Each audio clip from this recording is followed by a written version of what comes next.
Olá meus caros, aqui é o Corvo. Vampirismo e figurino. Vampirismo e moda. Vampirismo e guarda-roupa. Este é um tema bastante recorrente entre aqueles que gostam do vampirismo de alguma forma.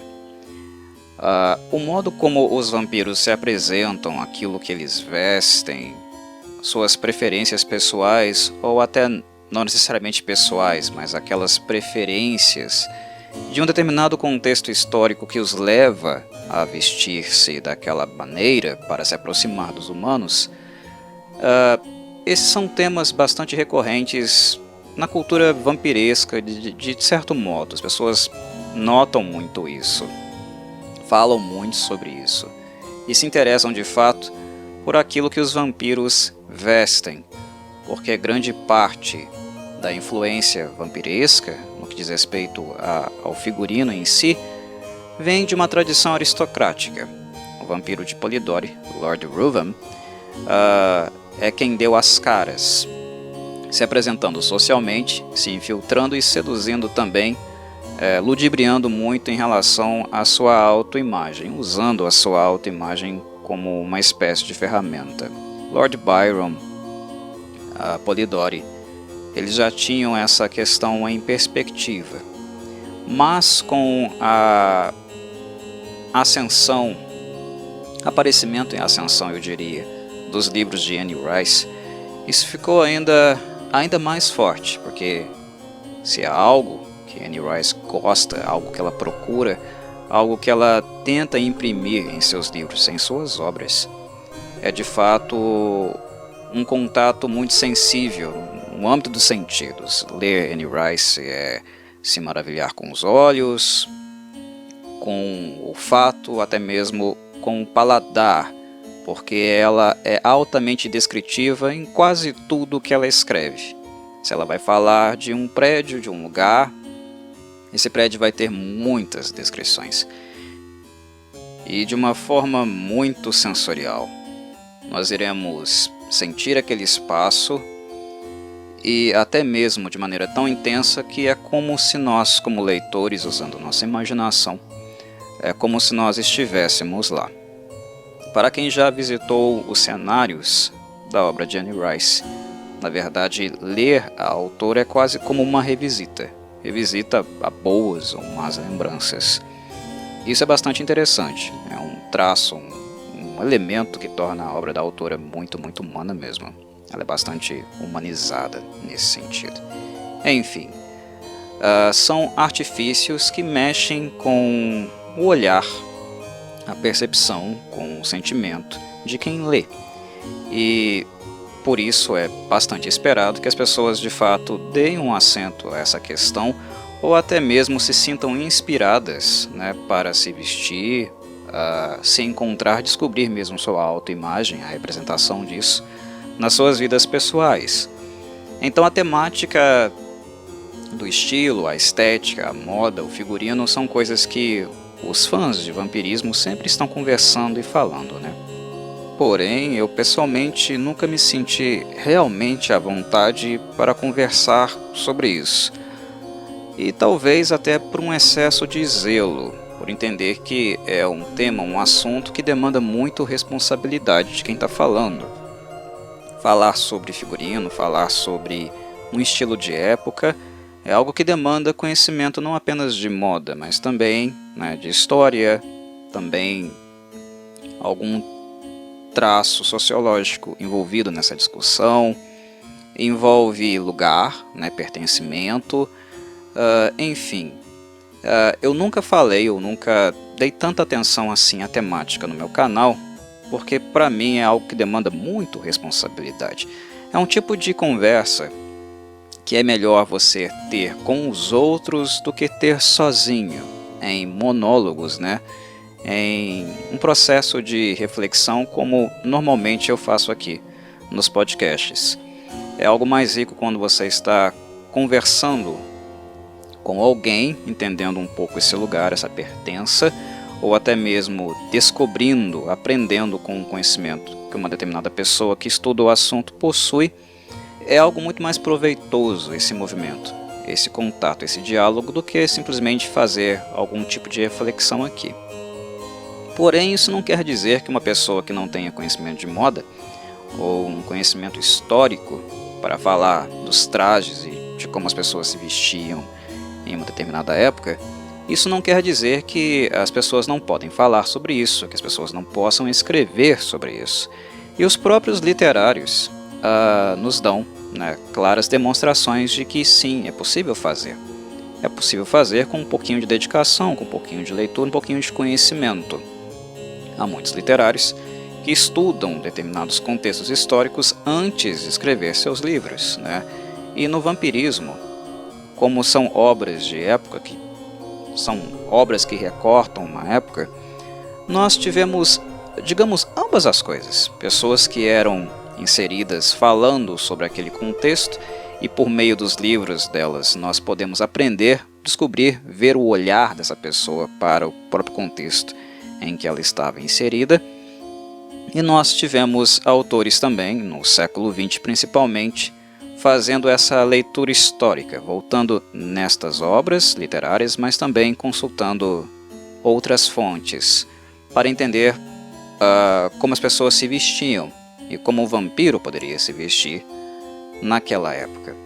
E esse movimento de se vestir é onde eu encontro talvez uma entrada, um ponto onde eu possa falar com um pouco mais de propriedade, um pouco mais de conforto, digamos assim, sem me sentir culpado, né, ou criminoso por falar alguma besteira, porque comportamento humano também tem a ver com a autoimagem, tem também a ver com o modo como as pessoas se enxergam, né, e como elas querem se apresentar.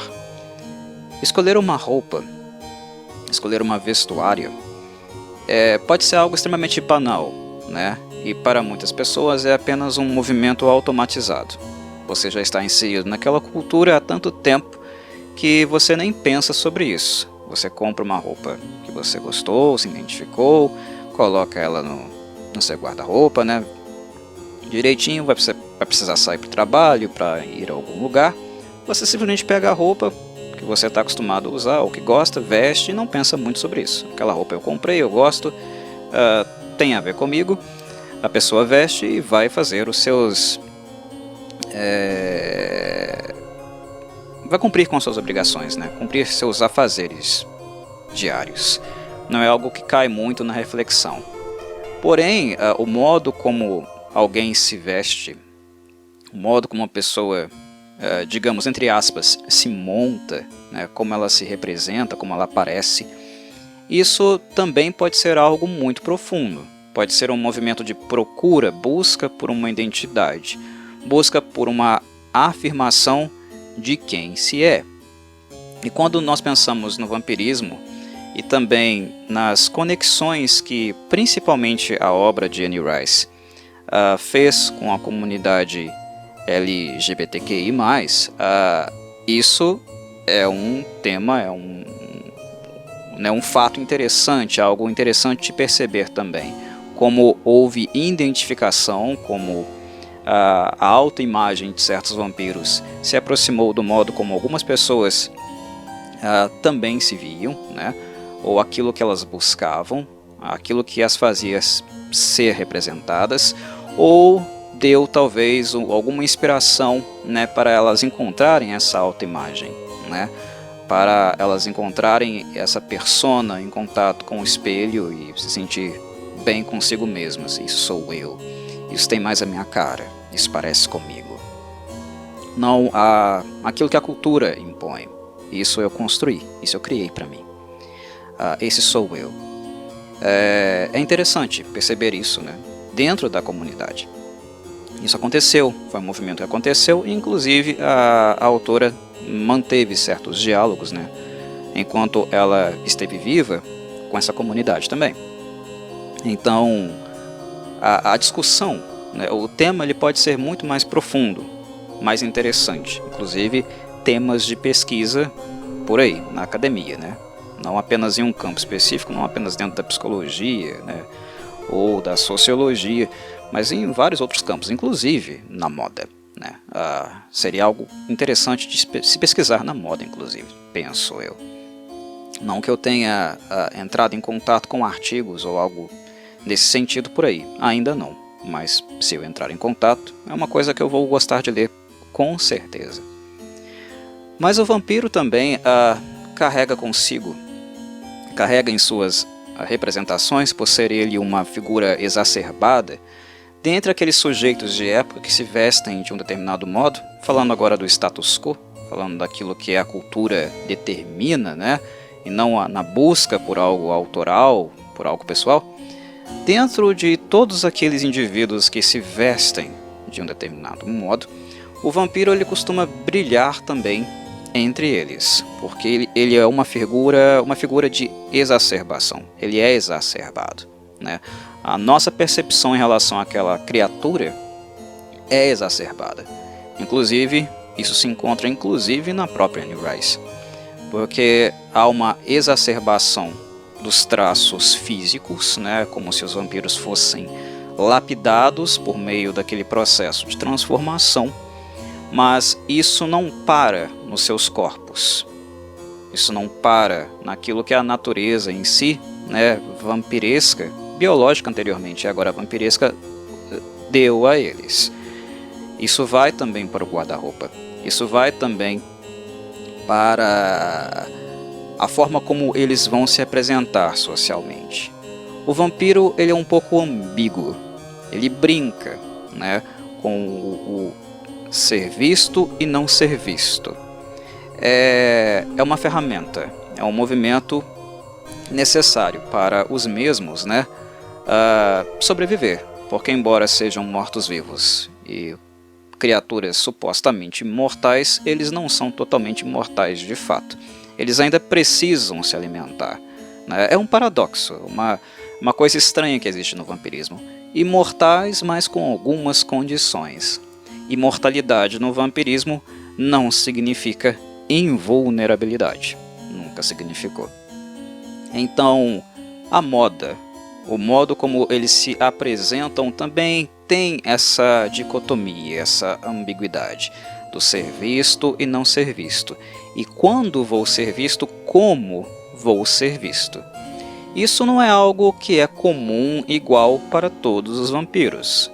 E nada melhor do que Anne Rice também para mostrar isso, porque diferente das obras clássicas, e aqui volto novamente a falar dos paradigmas, já falei sobre os paradigmas do vampirismo no canal anteriormente, quem quiser se aprofundar, dá uma escutadinha lá na playlist,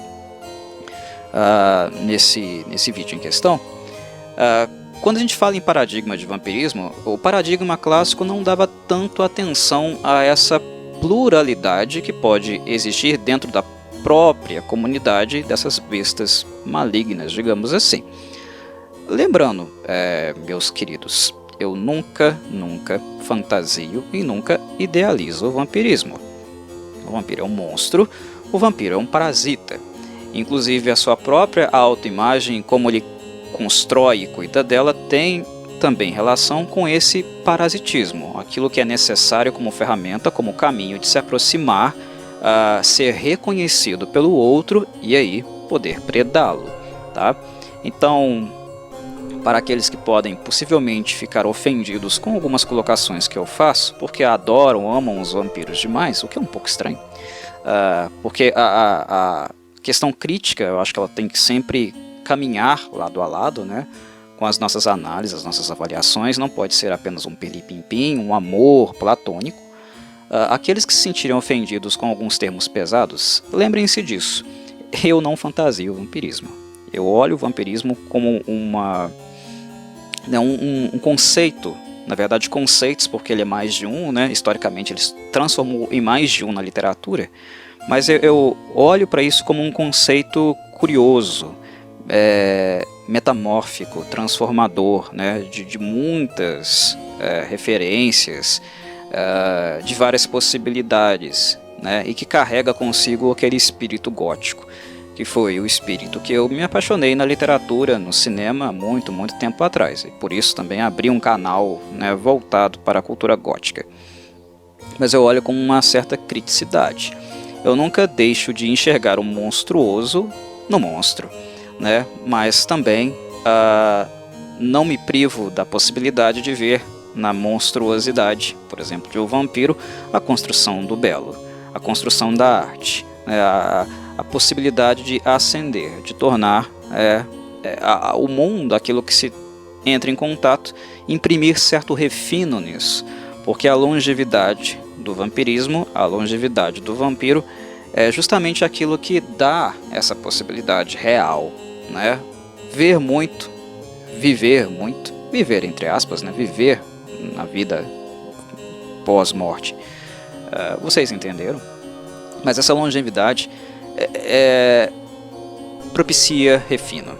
Então, por exemplo, quando nós temos personagens que pintam, personagens que atuam, personagens que são musicistas, eles carregam um certo refino. Eles carregam uma certa experiência com vários momentos históricos e ainda com uma facilidade, né, de ter memória fotográfica em relação a tudo que viram. Não apenas uma síntese é feita.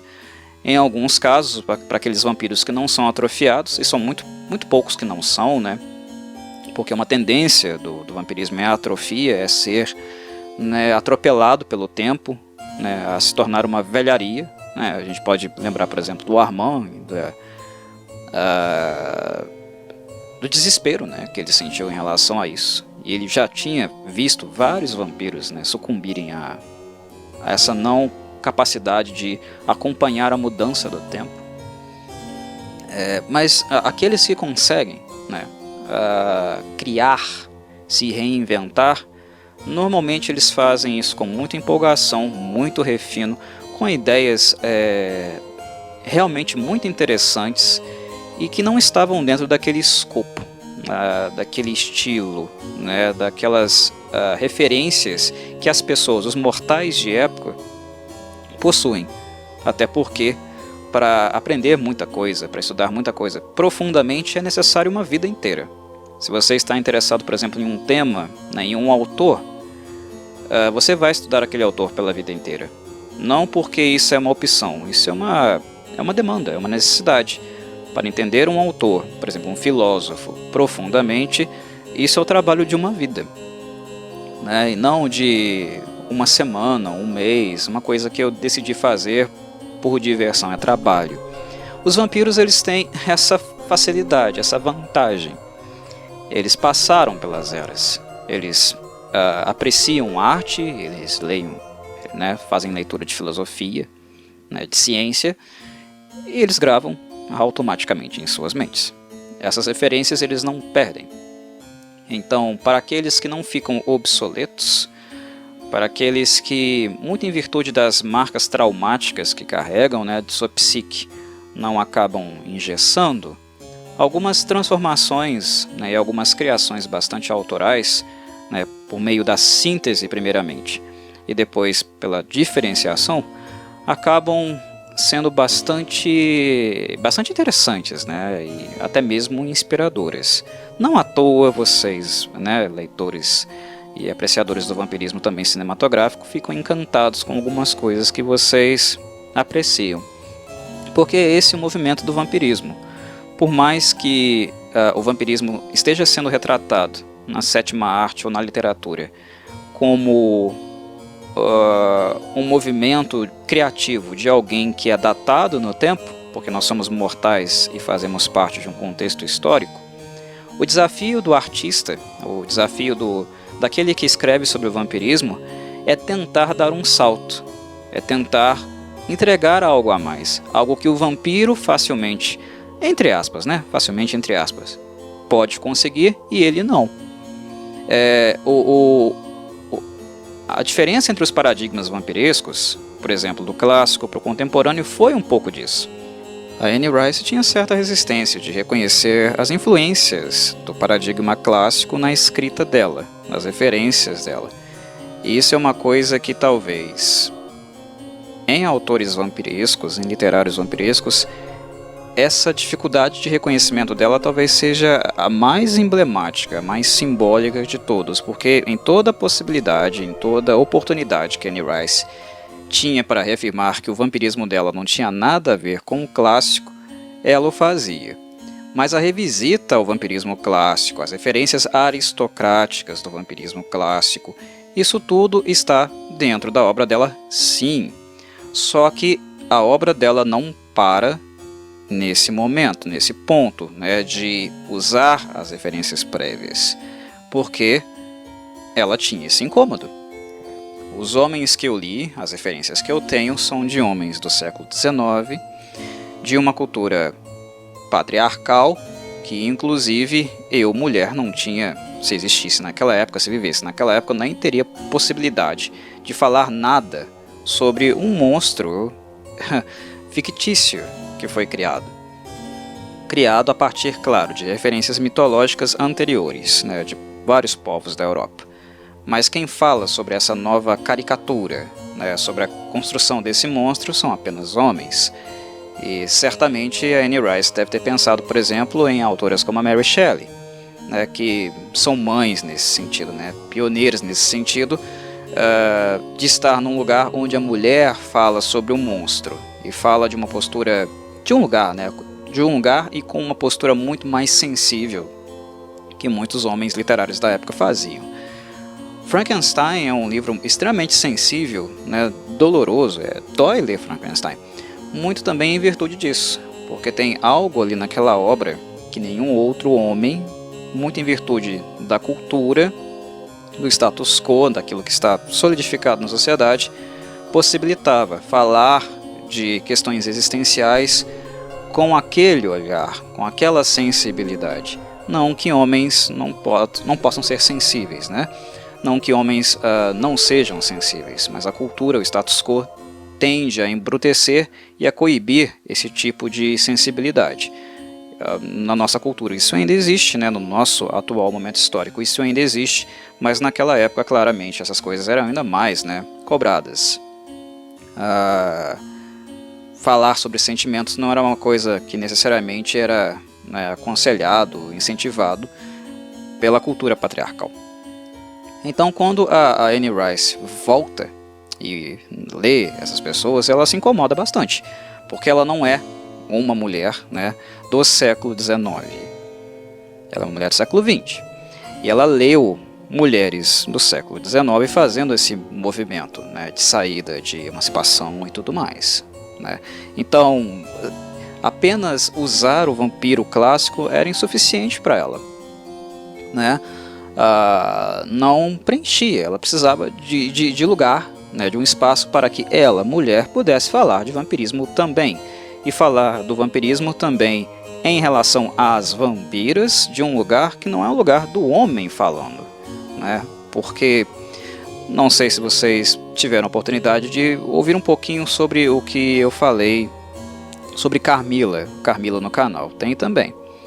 O lugar, né, de fala sobre a mulher, sobre o vampirismo, sobre a sexualidade, a sensualização e a demonização disso, isso perpassa muito as obras vampirescas do século XIX, né? E é um lugar de fala do homem, né, que está falando da mulher, e não da mulher que está falando da mulher. Então essas coisas incomodavam Anne Rice, e com toda razão, com toda razão. Para ela não era necessário mais uma obra apenas para repetir as mesmas alegorias, né, os mesmos conceitos e preconceitos que existiam nas obras do século XIX. Mas isso não quer dizer que nela mesmo, né, algo daquele contexto habitava. Claro que habitava, né? O patriarcado influencia tanto homens quanto mulheres. E por mais que o movimento de emancipação no século XX foi muito mais forte, né, mais consolidado, mais organizado do que no século XIX, é claro que, né, os estigmas, né, da cultura ainda afetam a todos nós, né? Todos os gêneros, não apenas homens, né? Mas todo mundo. Então tinha algo que ainda era patriarcalizado, ainda era, né, status quo dentro da obra da Anne Rice, mas ela era alguém incomodada e ela tentava se desvencilhar disso. inclusive na forma de representar o homem e a mulher, né, em suas obras. Mas homem e mulher, esse binarismo, não foi suficiente, até porque nesse movimento que ela fez, algumas outras pessoas, né, que leram a obra e se identificaram, perceberam, né, uma possibilidade de também transcender, né, a ir para além desse binarismo. E o interessante na obra da Anne Rice é que ela deu espaço também para os seus leitores poderem falar um pouco disso. Ela bebeu um pouco daquilo que também ela aprendeu com eles, né? E isso foi transformando a obra dela em algo metamórfico, né? Bem diferente do esperado binarismo, de como uma vampira ou um vampiro é representado e os modos como eles se vestem. E isso foi ganhando mais contornos, né, à medida que a obra dela avança, porque no começo ela não era muito bem assim não, embora nós já tenhamos, né, no primeiro livro uma relação homoafetiva entre o Louis e o Lestat. Já é um marco, né? Isso já é algo a se perceber e a se destacar. Mas no quesito da autoimagem, da representação, né, de si, como eu me visto, como eu me apresento, como a minha imagem tem a ver com a minha identidade, o que eu tento imprimir do meu self, no modo como eu me visto, isso não era tão trabalhado assim, ou tão explorado assim, embora já tivesse ali as suas existências, as suas tentativas, as suas críticas, né, essa tentativa de sair do molde, né, do molde do quadro, do modo como eu devo me vestir.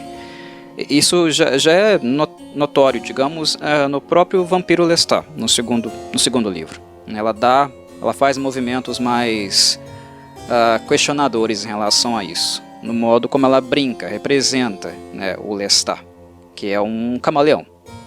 Literalmente, ele é o vampiro mais camaleão da literatura. Posso falar mais sobre isso adiante, né? Se eu não me esquecer, eu irei falar sobre isso. Mas o interessante é que, na medida que ela dá esse espaço, e na literatura faz com que seus leitores percebam que isso poderia ser pensado, isso poderia ser trabalhado, é interessante como a autora também não perde o vínculo, o canal com os seus leitores. Ela os lê, ela conversa com eles, e naquilo que é limite para ela, né, que é transcender, sair do binarismo, outras pessoas podem entrar em contato e ensinar essas coisas para ela, dizer essas coisas para ela. Olha só, o vampirismo, essa criatura, né, parasita, ela pode assumir outras formas, além das formas estabelecidas pelo meio social. Inclusive, ela pode descobrir formas muito mais andrógenas, muito mais, né, experimentais, né, que indicam mais um movimento de busca do que necessariamente um lugar para se chegar, um ponto final. Ela pode explorar isso muito mais. Esse vampiro pode ser muito mais do que isso. Você pode falar desse vampiro ao mesmo tempo que fala da gente. E ao mesmo tempo não apenas representando um tipo de relação afetiva que nós temos, mas também algo relativo à nossa autoimagem. E se vocês se lembram bem, esse movimento na obra da Anne Rice, ele não é tardio. É algo que acontece bem cedo, principalmente quando a Anne Rice faz o Lestat, né, entre aspas, despertar, mas ele volta a ter um mínimo de equilíbrio para falar sobre si e dos outros, não que ele tenha muito, né, mas ele deixa de ser apenas uma besta inerte, né, depois das flagelações que ele teve. Ele vem novamente se mostrar para o mundo com aquele ego gigantesco dele e escrever o próprio livro dele para competir com o Louis, né? É ciúme e vaidade. Mas quando ele faz esse movimento, o movimento histórico em si, né, de surgimento do Lestat, eu acho que isso fica um pouco mais caracterizado no livro A Rainha dos Condenados. Não tanto assim no Vampiro Lestat, mas começa no Vampiro Lestat. O momento histórico onde o Lestat se insere é o movimento dos anos 80. E nos anos 80, na cena glam, Los Angeles, e uma coisa que se espalha pelo mundo, né, porque globalmente a MTV tem esse papel, né, de criar o produto, de criar a imagem da vez, aquilo que era o status quo bem debilitado, bem delimitado mesmo em relação ao que era do homem e o que era da mulher, isso é um pouco misturado. onde a Anne Rice insere o Lestat dentro da cena glam do rock. E ali é uma coisa que não começou nos anos 80, começou, né, nos anos 70, com figuras, por exemplo, como David Bowie. Mas nos anos 80 se tornou mercadoria, isso foi pulverizado. E a gente vê várias bandas se vestindo como mulheres, né, mulheres se vestindo como homens. E assim, vestir como mulher, vestir como homem, que vocês entendam aqui, né? Aquilo que a cultura, né, o recorte delimita, é assim. Homem azul, mulher rosa, tá? Não que eu tenha essa percepção, claro que não. Mas era uma coisa impressa, imposta pela cultura. Nos anos 80 isso torna-se a moda, né? Entre aspas, torna-se o costume, a bola da vez, questionar essas coisas e experimentar, até mesmo ludicamente. Então quando o Lestat acorda nesse contexto, ele fica encantado, porque está tudo bagunçado. É mais sobre explorar do que reafirmar. E a Anne Rice não faz isso gratuitamente, né? Ela faz isso realmente para questionar padrões. E ela utiliza um momento histórico próprio para isso, para pensar como seria esse vampiro dela, dentro desse espaço. Dentro desse espaço onde há mais questionamento, há mais exploração do que reafirmações, que é uma coisa, né, que era mais comum no século XIX. Reafirmar, né, manter o que é e conservar, né, o movimento do conservadorismo. Os anos 80 é muito bagunçado nesse sentido. E bagunçado aqui, repito, não é uma expressão pejorativa da minha parte. É apenas para ilustrar o que de fato estava acontecendo. O Lestat ama aquilo, porque antes de ser Lestat, ele sempre foi Lélio, né? Uma coisa que eu também falei nos podcasts que fiz relativos a ele. Ele é alguém com dificuldade, inclusive, para determinar sua própria autoimagem. É uma coisa que, inclusive, ele não gosta muito de cogitar a tal possibilidade. Ele gosta mesmo de experimentar. Ele gosta mesmo de se transformar. Ele gosta de ser um camaleão, do mesmo modo que o David Bowie foi. Esse é o Lestat, né? Até porque ele tem uma dificuldade gigantesca de se identificar com algo, né, que não seja esse movimento de sempre estar em transição, de sempre estar mudando. Ele é um camaleão, porque ele foi transformado em uma época onde ele estava nesse movimento de exploração, porque ele não sabia o que ele era. Ele vinha de uma casa nobre, né, ele vivia em castelo, mas ele não se sentia parte daquilo, aquilo não tinha sentido para ele.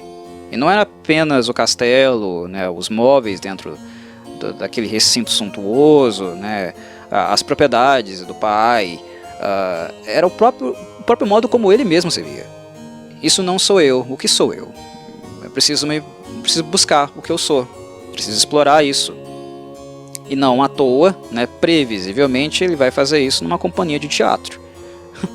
Ele vai se unir a atores e atrizes, né, vai subir no palco e assumir papéis, porque nesses papéis, teoricamente, na cabeça do Lestat, é onde ele teria a possibilidade de experimentar ser outras coisas e não ele mesmo. Aquilo que, né, o mortificava bastante, o deixava desesperado. O lugar social, os papéis sociais que o Lestat tinha, isso não correspondia de fato com aquilo que ele gostaria de ser, embora ele não soubesse muito bem, né, o que ele queria ser ainda. É algo meio adolescentesco, né, um adolescente em busca da sua própria identidade, né, de dar sentido à sua própria vida, definir o seu futuro com todas as pressões que esse momento, né, imprime na pessoa. Tem bastante algo nesse sentido, né? Há bastante também algo de um narcisismo do Lestat que ele nunca superou, já cansei de falar sobre isso, mas há também um movimento exploratório, né? Ao ser Lélio, né, eu vou ser muitos. Ao mesmo tempo eu estou deixando de ser eu, né? Até porque tentar ser eu é um pouco doloroso, né? Mas enquanto eu me mantenho nesse movimento, primeiro eu não tenho que lidar com o meu próprio sintoma e a definição do que sou, e ao mesmo tempo eu posso experimentar tudo, né? Ser tudo um pouco, embora aquilo que sou, as marcas mais traumáticas daquilo que sou, não vão deixar de me assombrar, né? E é isso que causa outros traumas futuros do Lestat, né? Os fracassos que ele tem, porque algumas questões fundamentais que ele deveria ter resolvido ainda, numa época ainda jovem, ou sei lá, um momento onde ele era ali, tinha seus 20, 30 e poucos anos, né, como vampiro inclusive, né, ele leva séculos, passam-se séculos e ele foge disso, né, ele tenta não resolver essas questões, tenta fugir da resolução dos principais sintomas dele. E como o vampirismo em si, a transformação, consolida aquilo que a pessoa é no momento, por exemplo, o Louis, o trauma do irmão, né, a depressão, ele fica bem mais melancólico. O Lestat se torna bem mais lélio. E ele é uma figura para ser explorada nesse sentido. Que os leitores, né, aqueles interessados na Anne Rice, podem explorar. O Lestat é aquele que coloca não apenas uma máscara, mas ele pode colocar todas as máscaras. Ele se diverte fazendo isso. Todas as máscaras que ele conhece e aquelas que ele ainda pode vir a descobrir e quer descobrir, né? Ele definitivamente, né, existem aquelas máscaras que ele não gosta. E isso tem a ver sempre com alguma coisa, alguma desilusão que ele teve ou algum dos seus traumas. Tem coisas que ele não suporta. Mas ele gosta do carnavalesco, ele gosta do nosso carnaval brasileiro, ele gosta do Mardi Gras, né? Ele gosta de Nova Orleans, ele gosta do carnaval, porque o carnaval é tudo junto e misturado. E o carnaval tem máscaras, e máscaras as quais você, inclusive, não sabe que vai encontrar. É tudo caótico. Você sai do seu recinto, sai da sua zona de conforto e não sabe muito bem o que vai encontrar no meio daquele caos todo, né? Mas é um caos que, a função desse caos não é necessariamente a destruição em si, mas a possibilidade de explorar, né, e dar vazão a uma coisa que seja nova, uma coisa que eu possa expressar e que em condições normais, né, na cultura, né, no dia a dia, no cotidiano da sociedade, isso não é bem visto, isso não é permitido. O carnaval, né, ou o Mardi Gras, qualquer tipo de manifestação caótica nesse sentido, né, ou mesmo Halloween, são momentos onde os limites eles são alargados. E essa criatividade, essa busca por uma imagem, né, por aquilo que se é mais permitida, na verdade é a regra do dia, né? Não à toa os vampiros adoram essas datas, esses momentos também em virtude disso. Mas são questões, são reflexões, meus caros, movimentos que eu faço, não sei se eu estou sendo bem sucedido nesse ponto, também no sentido da autoimagem, de como eu me apresento. O Lestat, ele tem um percurso que é o percurso do vampiro aristocrático, mas vocês podem reparar, podem notar que, embora aristocrata, ele não é igual ao Lord Ruthven, ele não é igual ao Drácula.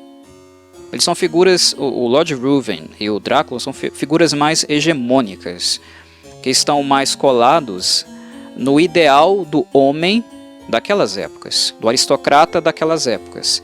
E é por isso que também eles têm uma adesão, uma entrada muito mais facilitada entre os nobres, entre a sociedade, a classe média, a sociedade burguesa daquela época também. Você olha para o Lord Ruthven, você olha para o Drácula e você suspira. É o homem ideal. São ricos, bem colocados, conseguem entrar em qualquer casa que eles desejem, por causa também da expressão financeira, do poderio financeiro que eles têm, dos títulos, né? O título é algo que é muito importante, pelo menos era naquela época, né? Para você ter um espaço, você poder se expressar socialmente com alguma relevância. Eles são expressões hegemônicas. O Lestat, ele não nasce assim.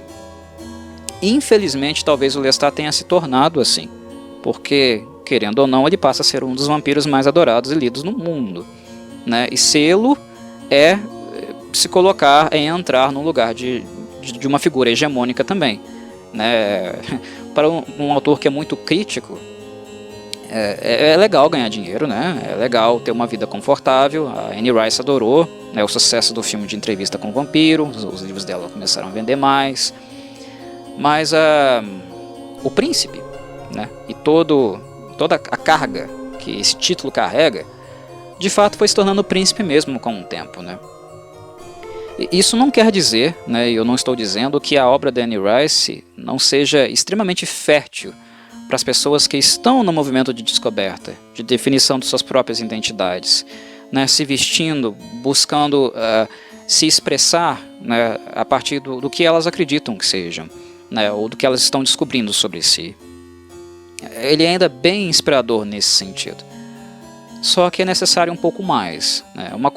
Foi um trabalho, uma contribuição que a autora deixou que é fantástica, né? Principalmente levando em consideração que a escrita dela começou lá na década de 70, 1970, né? Os anos 70. Um movimento bem gigantesco, né? Uma crítica bem gigantesca. E uma abertura, né? Uma possibilidade de diálogo e descoberta também muito grande para uma sociedade que era bem conservadora naquela época. Se nós pensarmos, por exemplo, a entrevista com o vampiro e aquilo que o filme, né, a expressão do livro na sétima arte foi, nós vemos ali muita resistência. Nós vemos ali um filme que em momento algum associa Lestat e Louis, né, como um casal de que de fato eles eram amoroso, porque havia um preconceito gigantesco ainda nos anos 90. Imagino o que foi, né, o salto, né, a importância que tem a Anne Rice questionar certas coisas lá na década de 70. Mas ao mesmo tempo, é interessante também como o contexto histórico deu essa possibilidade para ela. Porque, embora seja histórica, incrível, né, a obra Entrevista com o Vampiro, né, no caso falando o livro lá na década de 70, os anos 80, pela forma como aquela época se, né, organizou, como os meios midiáticos também deixaram mais caótico essa representação, né, do que era masculino e feminino, a MTV, como eu havia falado. A Anne Rice também teve a possibilidade de viver aquela época, né, ano por ano, acompanhar tudo aquilo, e aquilo foi bastante inspirador.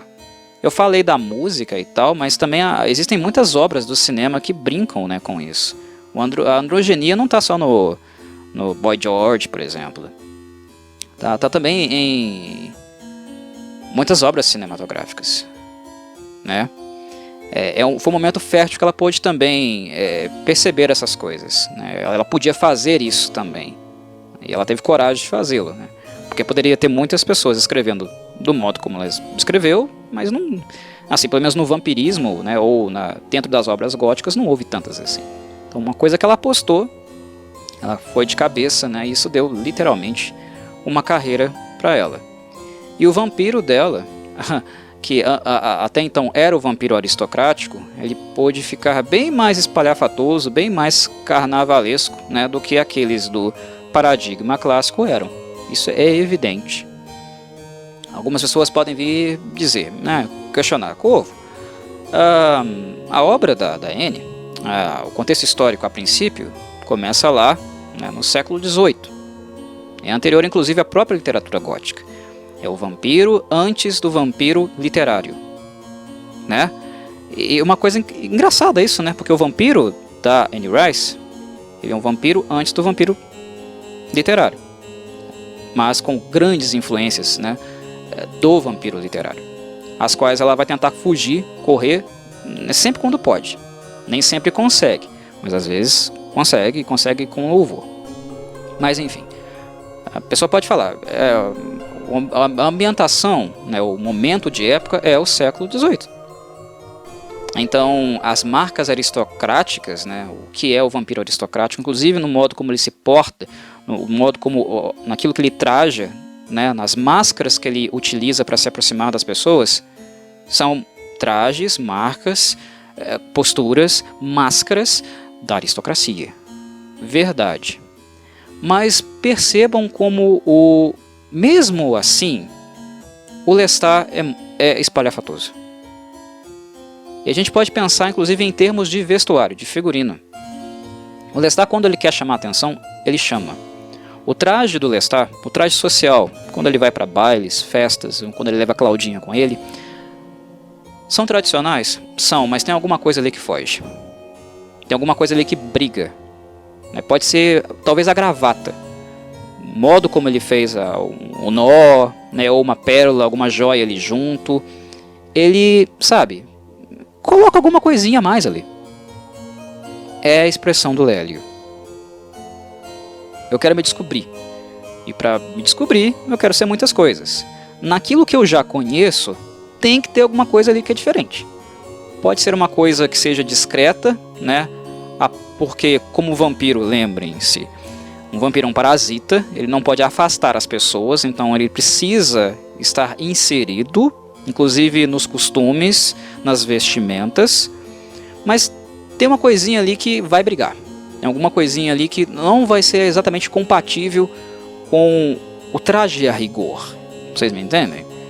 Isso é muito recorrente no Lestat. Muitíssimo recorrente no Lestat. Inclusive a Cláudia, né, que adorava roupas também, alguém que tinha um senso estético muito forte, ela também experimentava com os vestidinhos dela. Até porque, pensem, que era roupa para criança naquela época? Não havia muita distinção, né? Não havia sido construído ainda, academicamente falando, né, sociologicamente falando, o conceito de infância. Naquela época ele ainda não existia.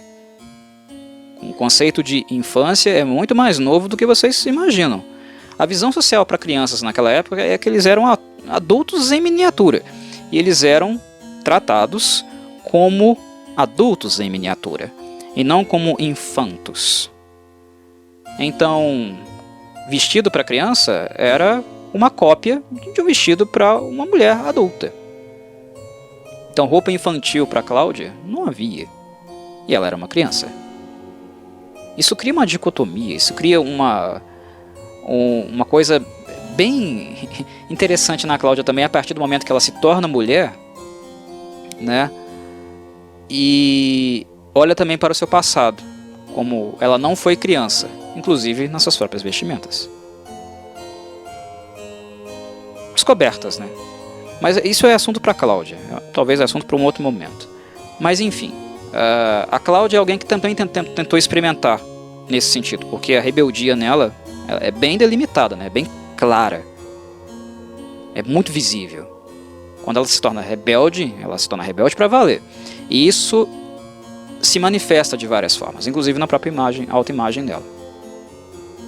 Na medida do possível, Cláudia também mexe com as suas vestimentas, com as suas joias. Ela tenta fazer alguma coisa, né, que seja mais Cláudia. E menos do Louis, menos do Lestat, que ela estava, né, com razão, emputecida. Foram os assassinos dela. Então, tem esse momento de rebeldia nela, é muito mais claro, e por outras motivações. Mas no Lestat, né, no eterno Lélio, no eterno ator, né, o intérprete de vários papéis, isso é um pouco mais sutil. Mas existe. A princípio é mais sutil. Porque nos livros mais posteriores, né, nas obras mais... nas últimas obras da Anne Rice, eu diria, né, um momento histórico mais da literatura tardia dela, ele é cada vez mais alegórico. Cada vez mais alegórico. Mais carnavalesco, mais Lélio.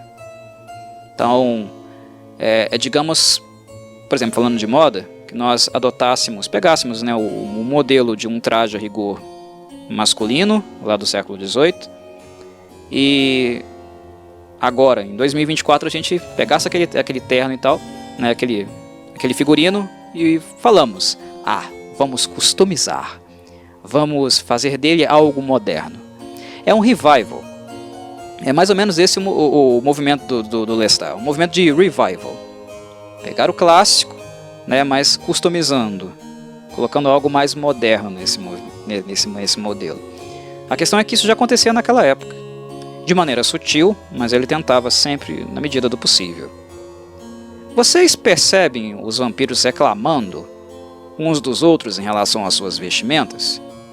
Não. Quem reclama é o Lestat. Porque isso é próprio dele. Isso, inclusive, organiza a mente dele. Faz parte da personalidade dele. Os outros normalmente não têm muitas queixas em relação a isso.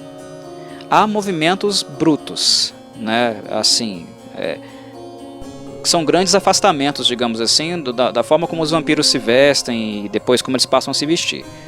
Mas não há um apego estético tão forte assim em muitos deles, que inclusive é uma reminiscência, talvez, né, do próprio conceito mitológico do vampiro. Alguns, inclusive, voltam a ser bestiais, na medida que vão enlouquecendo, né, à medida que não vão sobrevivendo à passagem da era, a transformação dos costumes. A gente vê isso bastante nos outros, em vários dos outros, né. Um exemplo interessante é a Gabrielle. Ela era uma mulher, né, com acesso, né, a roupas caras, né. Ela estava dentro da aristocracia, então ela teve acesso a boas roupas, bons vestidos. Mas em Um Vampiro Lestat tem um momento que acontece o quê? Isso aqui é fútil, isso aqui é um materialismo que não faz sentido mais para mim. Vou para a África, vou viver no meio das criaturas tribais, né? Das tribos africanas. E há uma pejoração sim nesse sentido. Eu usei o termo criatura aqui, não foi à toa não, porque a visão de época sobre, né, a África, sobre as tribos, era uma visão de que eles eram, né, uma cultura inferior à europeia. Ela era preconceituosa também, ela era uma mulher europeia. Mas ainda assim ela quis perceber isso, sentir isso, porque na medida da transformação dela, da vida que ela teve, que foi uma vida de clausura, né, muito presa ao castelo, às obrigações como mãe, como marido. Na medida que ela se tornou vampiro, se transformou em vampiro e saiu das amarras, e também com o passar do tempo foi se enfadando, né, com os costumes, com as etiquetas da sociedade europeia, francesa no caso, ela caiu a ficha, né? Eu sou vampira.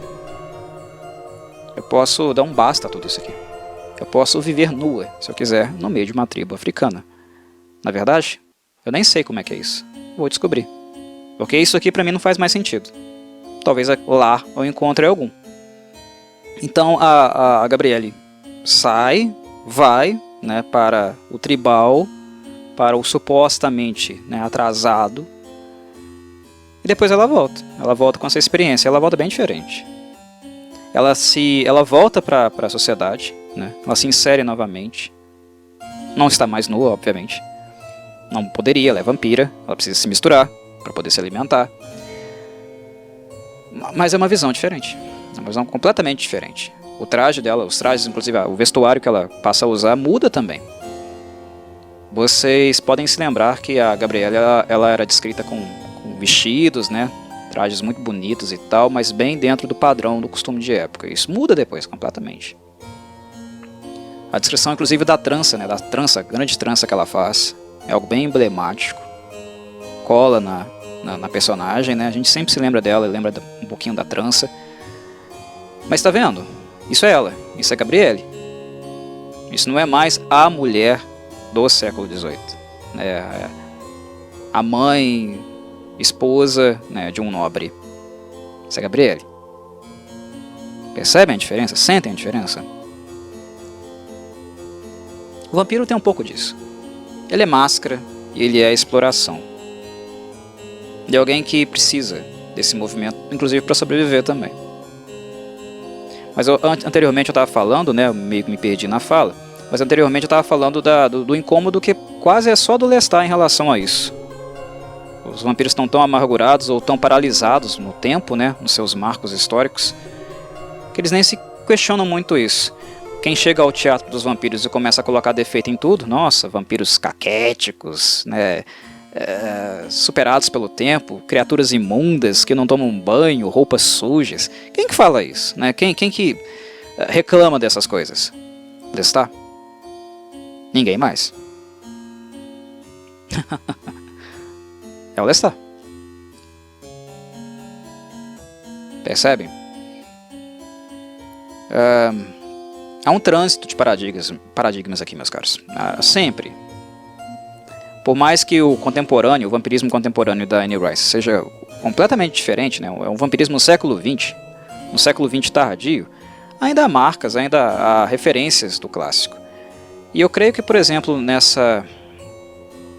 nessa ilustração do arcaico, né, do que ficou para trás, daquilo que está engessado, tudo isso é feito de maneira consciente por ela. A estátua, né, o vampiro engessado, que é a caixa, ele já havia sido demonstrado, exibido anteriormente nos vampiros que não estavam nem inertes como ela também. Nos vampiros, principalmente do teatro. Nas críticas do Lestat, né? Na encheção de saco, inclusive. Que algumas coisas são críticas, outras são puramente encheção de saco da parte dele. A paralisia. Isso é uma conexão não apenas com o vampiro clássico, mas com o vampiro mitológico. O vampiro literário é o vampiro sociável. Mas esse não foi o princípio do vampirismo. O princípio do vampirismo é o vampirismo mitológico. Nós encontramos, por exemplo, na literatura, retratado de maneira um pouco mais fiel, por exemplo, no Vurdalak. Um vampiro, por exemplo, do leste europeu. O Vurdalak é uma referência, uma expressão do vampiro bestial, mitológico, que existiu, né? Esteve presente, pode ser observado em várias, inclusive diferentes culturas europeias. Mas era aquele bicho das cavernas, né? Aquela coisa, aquele monstro sem modos, né? O símbolo do mal, mas um símbolo de um mal bestial, não muito diferente do lobo, do morcego, que inclusive passaram a ser introjetados na figura do Drácula pelo Bram Stoker, né? Como ferramentas, como poder. Mas ele já era expressão disso muito antes, né? Lidar com um vampiro não era diferente de lidar com uma matilha de lobos, no sentido de como ele era visto, né? O vampiro mitológico é a representação daquele ambiente de zona rural europeu, né? Uma pequena choupana, uma casinha, né? De uma família que vive de maneira muito humilde, né? E o mal que espreita essa região, espreita os animais que provêm o seu sustento, a plantação, a horta, e que quando vem infecta tudo, destrói tudo. Esse vampirismo, ele é revisitado, inclusive do ponto de vista estético, também. Mas esse vampirismo, no caso, mitológico, não é aquele que se insere dentro do meio social. E a vestuária, né, as roupas, todas as possíveis alegorias que nós fazemos a partir disso, né, é nesse ponto, de fato, que a coisa em si pode ser explorada, pode ser observada e explorada de alguma determinada forma, né? Seja para reforçar, para manter o status quo, que é algo que o vampiro clássico mantém mais, ou seja para fazer, né, uma polimorfia, algo mais metamórfico, que é algo que o vampiro contemporâneo, né, algo que a Anne Rice, a partir dela que isso começa de fato a ganhar mais expressão, e aí entrar em contatos com setores, grupos da sociedade, né, que ainda não tinham possibilidade de fazer isso, alguém para dialogar nesse sentido. Anne Rice foi uma grande autora nesse sentido. O vampirismo clássico é muito importante, historicamente muito importante, mas o vampirismo contemporâneo, em termos de discussão, em relação à identidade, né, os grupos, moda, foi algo que assim, elevou a discussão, colocou num patamar completamente diferente. E não à toa, né, isso continua sendo falado até hoje, porque depois da Anne Rice a gente não teve ainda um outro grande salto. Eu tendo a perceber o vampirismo como o mitológico, o clássico, o contemporâneo. Mitológico da mitologia, o clássico, né, ali daquele recorte do século XIX, período vitoriano, e o contemporâneo mais dentro do século XX. O vampirismo no século XXI é uma coisa que ainda está sendo elaborado, sendo construído, está em formação ainda. Eu acho que é uma coisa que ainda está se movendo, não está consolidado ainda. Mas as mesmas perturbações, né, as mesmas meditações, incômodos que Anne Rice teve naquele passado, no início dela, né, como uma autora vampiresca, já são possíveis, né, no cenário atual, inclusive à luz de coisas que ela fez, principalmente desse movimento, desse comportamento. O que é homem, mulher? Né? O que é sair do binarismo no século XXI? O que é se vestir? O que é a norma social? O que é a moda nesse momento? Como o vampiro se encaixa nisso? O que é o vampiro aqui? O que é o vampiro nesse contexto? Essas perguntas Anne Rice se fez na década de 70, se fez principalmente na década de 80. São perguntas que estão em voga, são necessárias inclusive, no momento histórico que nós nos encontramos. Na pós-modernidade, dentro do século XXI. Enfim, meus caros, esse podcast vampiresco, depois de meses, talvez ano, sem falar nada sobre vampirismo no canal, foi mais uma provocação mesmo, mais uma reflexão, apenas para movimentar o debate, movimentar o assunto. Minha intenção aqui está longe de ser algo no sentido de ensinar vocês alguma coisa ou ser aquele, né, que detém a verdade. Não, eu estou apenas colocando o assunto em movimento. Eu espero que o podcast em si tenha sido útil, servido para vocês mesmos pensar sobre isso. E aqueles que já pensaram, inclusive já tem algumas contribuições a fazer, né, descobertas, ou movimentaram esse assunto de uma maneira um pouco mais enfática do que eu fiz, porque como eu disse no início do podcast, eu não tenho conforto para falar sobre moda, estética, né, a representação visual de um vampiro. Eu posso falar de um determinado lugar, posso olhar para comportamento, mas esse é o meu limite. Aqueles que têm outras referências, que estão em outros lugares, inclusive no sentido da pertença, né, os grupos sociais aos quais vocês pertencem, quem quiser contribuir, quem quiser fazer acréscimos a coisas que eu disse, entrar em diálogo com alguma coisa que eu falei, né, ampliar um pouco o debate, sinta-se à vontade para fazer nos comentários. Ou até mesmo, né, em outros âmbitos da vida. Se vocês nunca pensaram sobre alguns questionamentos, algumas perguntas que eu fiz aqui, quem sabe isso não vira um artigo, né? Em algum lugar que outras pessoas possam ter acesso, ler e manter, né, a temática em movimento. Um abraço a todos e saudações, Corvides.